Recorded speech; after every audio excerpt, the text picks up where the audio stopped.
welcome to my YouTube channel. My name is Mary Sabo and I'm a corporate event host and a speaker who has been doing this for 10 years. I'm excited that you tuned into my YouTube channel today because I'll be sharing about public speaking and personal branding as a professional event host. Let's dive right into it. What is public speaking? First off, public speaking and personal branding are powerful tools that can be used to enhance your career as a professional events host. And I know that when you're doing this job, it takes a lot from you. So equipping yourself by coming to learn about this thing, I'm giving you thumbs up for that. Okay, so let's get right into it. What is public speaking? Like you all know, public speaking is communicating your thoughts, ideas, opinions to a group of people so that they get the message that you're trying to pass across to them. And your job as a corporate event host entails you speaking in front of people. It could be 10, it could be 1,000, it could be 1,000,000, it could be 10,000 people. I need you to understand that public speaking is an integral part of the work that you do. So knowing how to hone that skill and use it for your own benefit to improve event experience is so important. So now what's the first thing that I'd like for you to know as a public speaker? It is that the first thing you need to remember and realize as a public when you need to speak publicly is that people judge you before they listen to you as a public speaker. So you want to take certain things into consideration, like your presentation, your pronunciation, and all of those important things. How you look, how you show up. If you show up tattered, looking tattered, people are not going to as well pay attention to you because what do you want to tell them when you're not looking the part? So it's important that you look the part so that when you open your mouth and you begin to spill a lot of wisdom, it draws your audience in and keeps them engaged to you from start to finish. Next up is you need to be authentic. Authenticity is key as a public speaker, right? Own everything that is you. Best gift that you can give to humanity and the world at large is the gift of being authentic, because you cannot be anybody else. If you try to copy someone else, you're being a duplicate of somebody else and you're not living your truth. So you need to be authentic. If you have an accent, own up to it. Like Odogu, he has an Igbo accent, he owned up to it. And look how the movie made a lot of buzz because a lot of people are able to connect with how real, how genuine that can be for certain people. So own up. If you have a very soft-spoken feminine voice, you need to own it. If you're a male and you have husky, harsh, baritone voice, you need to own it because that's you. First off, you didn't even create yourself in the first place. So what is the fuss about? Own yourself. Own your body type. Own your voice. Own your skill set. So I want you to know that your life experiences are peculiar to you. The stories and experiences that you have from when you were a child is different from everybody else. So that's what makes you you. That's what makes your life interesting. Your background, like your state of origin, where you grew up, who you grew up with, the kind of people you hung around with. All of these elements put together is what makes up you. So it's the best decision you can ever make to own who you are in totality. I mean completely. Down to your body type, down to your voice, down to the shape of your head, down to how your nails look. Everything. Because that is you. You cannot be anybody else. And so you need to understand that it's good that you are authentic. Be real, be true to yourself. And I'm sure that once you have that at the back of your mind, it helps you to boost your confidence. It helps you to show up in the world like in the most happiest of form. The next point is you have to be prepared when you want to speak publicly. For instance, since I'm talking to event hosts, let me direct this to you. You have an event host and it's maybe like a techies event, and you have a list of say 3 speakers that will be coming to share their knowledge on a particular topic. You need to do your own due diligence and make your research about each speaker. Connect with them on a personal level. You can take it a step further by following them on their social media page and engage their content, make a comment, just try to understand. And once you get to the event day proper and you're trying to introduce the speaker, pick a personal point from what they've shared. If I'm introducing Lai Wasabi now, for instance, at a conference, I'm going to pick up one of his lines that he uses a lot when he's talking. Mr. Richard, do you get? People will just, laugh about it or something. So you need to be prepared. Do your own due diligence, do your own work, read up about these people, and it's better to be prepared than not prepared at all. It's better to be over prepared than not prepared at all. So you want to do your own findings about these people, and then you write out the things that you like to see about them. You don't have to follow what the bio says. There comes a time where that is important, and if they want to read off the bio, that is great. But sometimes you just want to connect with the speakers for who they are.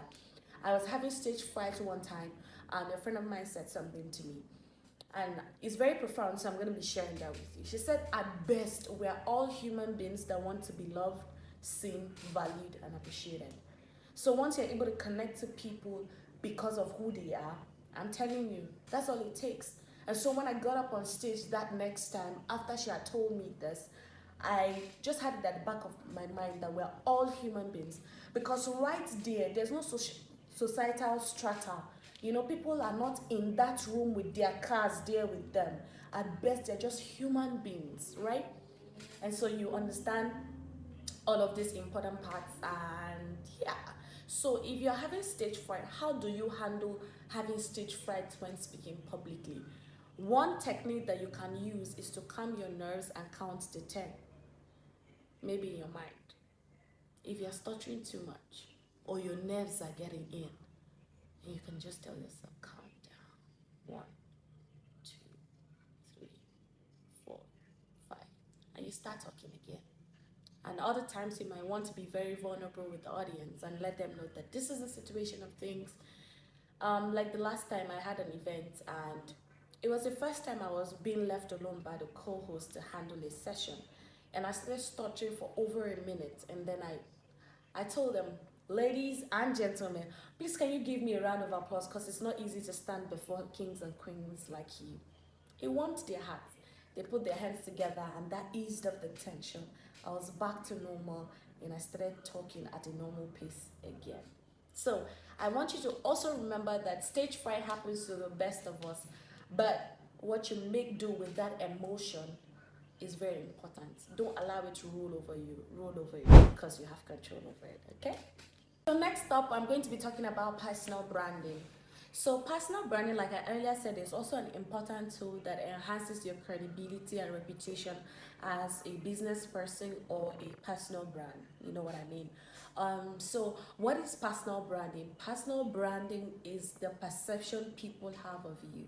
When they hear your name, what is the next line of thought that comes to their mind? If they hear your name and excellence, integrity, punctuality, attention to detail comes to mind, it means that that is what you've been building along the way. So let me give an instance. When you hear the name Vicky James, for instance, what comes to mind? Masterpiece, creativity, excellence, cream de la cream, high-end fashion brand. All of that good quality is because she has built her brand that you begin to see her that way. That's her personal brand. She started off as a makeup artist. I read from the research and videos that I watched of her. And then later discovered that she really loves fashion and wants to do this thing. And she focused on it for about 5 years. And she was taking professional pictures and videos of all of her outfits that she makes. Putting in the work and consistency over 5 years. The results are beginning to come in a global scale. She's like one of the best fashion designers out of Africa, if I can say so myself. So she did that level of work. And now, guess what? She's doing so many other things. She has a gift curation brand with her husband called Favitail. And she also does cooking videos. She also does travel vlogs. All of this good stuff. You need to understand that with personal branding, it doesn't have to be niched down. You can do so many things all at once. Before now, they would say you should niche down to a particular thing and be known for one thing. But we know that we're in the era where people are multi-talented, multi-dimensional. There are different aspects to you. And so it's okay for you to embrace storytelling. I read from Folashade Daeni. I heard that from her. She is a YouTuber, and she talks about content creation. And she's based in Canada and mother, and she talks about content creation and all of that good stuff. And she shared one time that gone are the days where you want to niche down and just be known for one thing.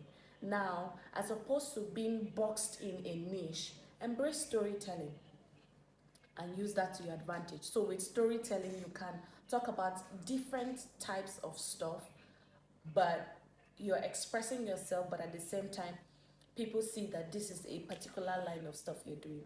So it doesn't mean that niching down is not important. It means that that also plays a role. However, you can imbibe storytelling to be expressive and showcase other sides of you to your personal branding as well. The next stuff is personal branding has a lot to do with 360 growth and improvement. Yes, you heard me right. Your health, your emotions, your mental health, your financial health, all of these things. Because if you're working as a corporate event host and your account balance is not balancing, hello, what are you doing exactly? Because starting out, you're going to be doing a lot of free gigs to build your portfolio. But it gets to a point that people begin to even think for you that you are supposed to be able to stand on your own now because you have done your due diligence and you've started hosting events a lot more, right? And so the next point I want to make is building a personal brand as a corporate events person or as an event host in general entails so many things. As time progresses, you have to choose a color you want to stick to.